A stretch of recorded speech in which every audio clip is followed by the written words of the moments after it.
សួស្តីសមាជិកនៅក្នុង Ask Me AI ទាំងអស់គ្នាអញ្ចឹងនេះគឺជាវីដេអូបន្ទាប់ដែលយើងនឹងរៀនពីមេរៀនទី2អំពី ChatGPT ដែលឲ្យវានឹងក្លាយទៅជា Personal Assistant ហើយអ្វីដែលសំខាន់គឺយើងនឹងរៀនអំពីវិធីនៅក្នុងការ sign up ក៏ដូចជាដឹងខ្លះៗអំពីអ្វីទៅដែលជា basic prompt អញ្ចឹងជាដំបូងដើម្បីចូលទៅក្នុង website របស់ ChatGPT យើងចូលទៅក្នុង Google បន្ទាប់មកវាយពាក្យថា chatgpt.com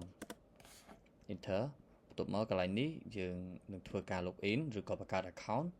អញ្ចឹងជាដំបូងបើពេលដែលបងប្អូនមិនទាន់មានគណនីយើងចូលជ្រើសជាពាក្យថា sign up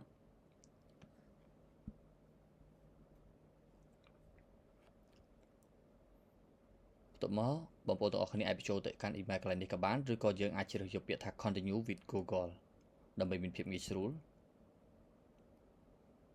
បន្ទាប់មកយើងជ្រើសពាក្យរើស email ដែលយើងត្រូវការអូខេខ្ញុំរើស askmeai@gmail.com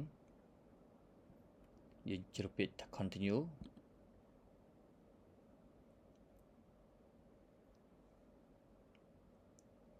អញ្ចឹងយើងសូមធ្វើការបំពេញឈ្មោះរបស់យើងពាក្យពេញយើងអាចសរសេរពាក្យពេញរបស់យើងឈ្មោះពេញរបស់យើងក៏បានឬក៏យើងសរសេរជា ask me អូខេ sorry AI ខ្ញុំនឹងដាក់ឈ្មោះអូខេ channel របស់យើងតែម្ដងថ្ងៃខែឆ្នាំកំណើតខ្ញុំសូមដាក់បងប្អូនអាចដាក់ពិតក៏បានមិនពិតក៏បានដែរបញ្ហាទេកន្លែងនេះអូខេខ្ញុំសេថាកើតថ្ងៃទី1ខែ1ឆ្នាំ1991 continue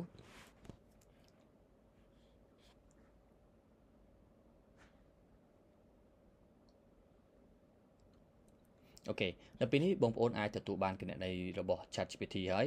យើងអូខេដូច្នេះបន្ទាប់ពីយើងទទួលបានគណនីរបស់ ChatGPT ហើយយើងមកស្គាល់ពី interface វាមួយចំនួនអញ្ចឹងកន្លែងនេះយើងជ្រើសយក new ChatGPT យើងរើសកន្លែងនេះមានពាក្យថា new chat អូខេយើងអាចបង្កើតនៅទម្រង់ chat ថ្មីកន្លែងនេះគឺ ask anything មានន័យថាយើងអាចធ្វើការបញ្ចូល prompt ដែលយើងអាចដឹងថា prompt គឺជាកម្រងសំណួរឬក៏ចំណុចដែលយើងអាចធ្វើការបញ្ជាសួរទៅលើ ChatGPT ឲ្យវាបញ្ជាក់នៅអ្វីដែលយើងត្រូវការនៅកន្លែងនេះយើងអាចសរសេរងាយឧទាហរណ៍ថាយើងសរសេរពាក្យថា tell me about Cambodia បន្ទាប់មកបងប្អូនអាចធ្វើការជ្រើសរើសយកពាក្យ enter ក៏បានឬក៏បញ្ចូលសញ្ញាព្រួញនេះក៏បានអូខេអញ្ចឹងកម្ពុជាគឺនៅអូខេទីនេះដោយសារតែយើងពិបាកនៅក្នុងការមើលជាភាសាអង់គ្លេសបងប្អូនអាចធ្វើការឲ្យវាបកប្រែជាភាសាខ្មែរបានដែលយើងសរសេរពាក្យថា please translate to Cambodian ឬក៏ Cambodia ឬក៏ខ្មែរក៏បានដែរអូខេវានឹងស្គាល់ភាសាខ្មែរយើងហើយអូខេដូច្នេះវានឹងធ្វើការ translate ប្រទេសកម្ពុជាគឺជាប្រទេសនៅអាស៊ីអាគ្នេយ៍ដែលមានប្រវត្តិសាស្ត្រដ៏រុងរឿងប្រាសាទបុរាណនិងប្រជាជនដែលមានភាពអត់ធ្មត់ខាងក្រោមនេះគឺជាព័ត៌មានសុខាពីកម្ពុជា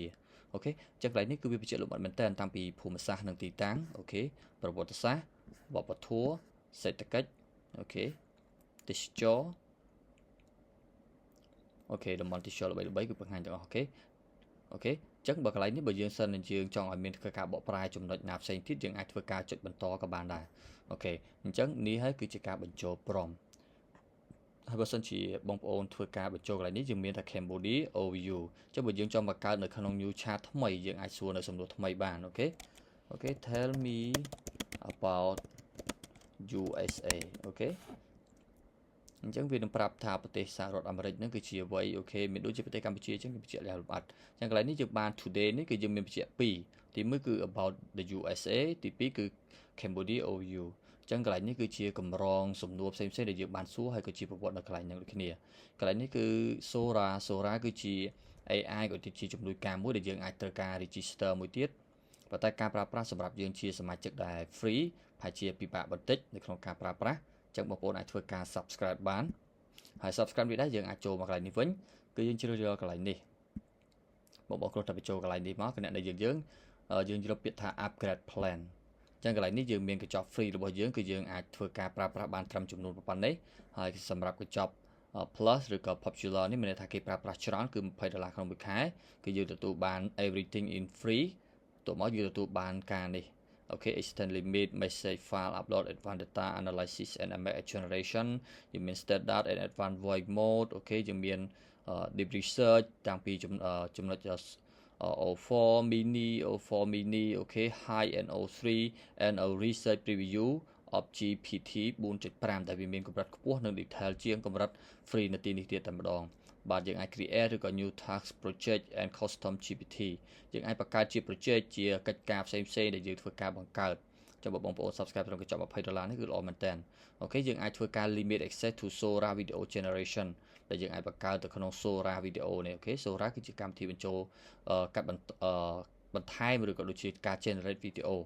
បាទ opportunity to test a new filter អញ្ចឹងនៅពេលដែលវាបង្កើតនៅ filter ថ្មីយើងអាចធ្វើការ test សាកល្បងបានដូចគ្នាសម្រាប់កញ្ចប់នេះគឺកញ្ចប់ Pro $200ដែលយើងអាចមាន everything in plus បន្ទាប់មកវាមានច្រើននៅខាងនេះទៀតបាទបងប្អូនមើលខ្លួនឯងអញ្ចឹងកន្លែងនេះខ្ញុំអត់ទាន់ធ្វើការ subscribe ទេខ្ញុំគ្រាន់ប្រាប់បងប្អូនទេបើយើងធ្វើការ subscribe